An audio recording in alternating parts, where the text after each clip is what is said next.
Anyways, this past week with 5 teams on bye, it wouldn't sound like a very dramatic one for the AAC, but 2 frontrunners survived potential spoilers, and 1 team capsized against the top 15 foe. The Owls' approach is attempting to put a dent in the old football saying, if you think you have 2 quarterbacks, you really have none. However, Coach Rod Carey doesn't think it's that big of a deal on the field.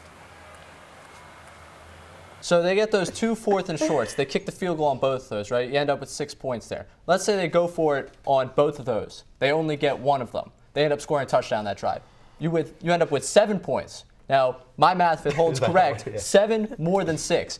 Those types of possessions where you're down there, especially when you start possession on the 12-yard line, you got to be able to score that. If the Owls want another one of those logos on that wall, it's going to take a lot over the next 3 weeks. First up, back-to-back games against unbeaten ranked teams in Memphis and SMU, and then the 2-time reigning AAC champions in UCF come to town. Memphis came in averaging nearly 40 points a game, unbeaten and seeking bowl eligibility. And while the Tigers put up the most yards and points of any team against the Owls at the Link this season, Temple's big play defense stood tall once again when the game was in doubt. But the real stark number for me is in the first half of games on the road, they're allowing 19.3 points per game. At home, you remember, they were only allowing 11.8 points per game. Right. They're allowing more in the first half on the road than they are in a full game at home. The big fellas never quite get the love they deserve. However, the matchup in the trenches for this weekend's game between the Owls and Green Wave pit 2 premier units against one another. Personally, I'm going to go with Buffalo, and I'm going to do this because a school with about 20,000 undergrads, they've been on the rise over the past 2 seasons, making a bowl game. In both those games, they've beaten Temple twice during that stretch. They've beaten Rutgers. On Saturday, the Owls look to knock off an ACC opponent for the first time since 2011.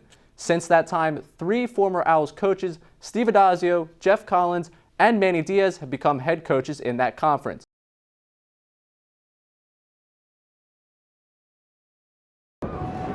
"12 catches, 131 yards, a touchdown, and a major role in Temple's last win.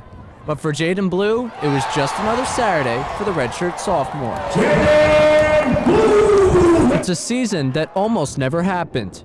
Had it not been for a conversation between Blue and Rod Carey about rejoining the program last spring. Me and Coach just sat down. He just told me he wanted me to take care of myself. He just wanted to know if I was all in, and I told him that I was. It wasn't much other than that. Coach Carey gave me a genuine vibe. It's been so much fun to be around those two.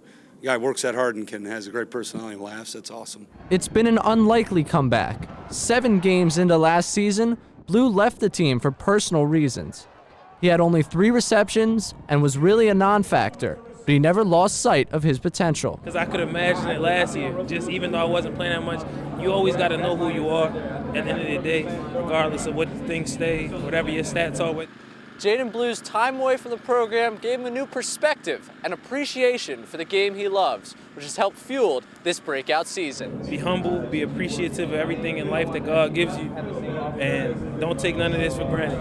As for Blue's teammates, they could not be more thrilled for the team's leading receiver. I love Blue. Blue is one of the most humble, hard-working guys I know. I love watching him play. When Blue left, I was really hurt about that because that's who I lean on. It's really my brother. So we just have a strong communication. 1 year ago, Blue's name was nowhere near the top of the leaderboard.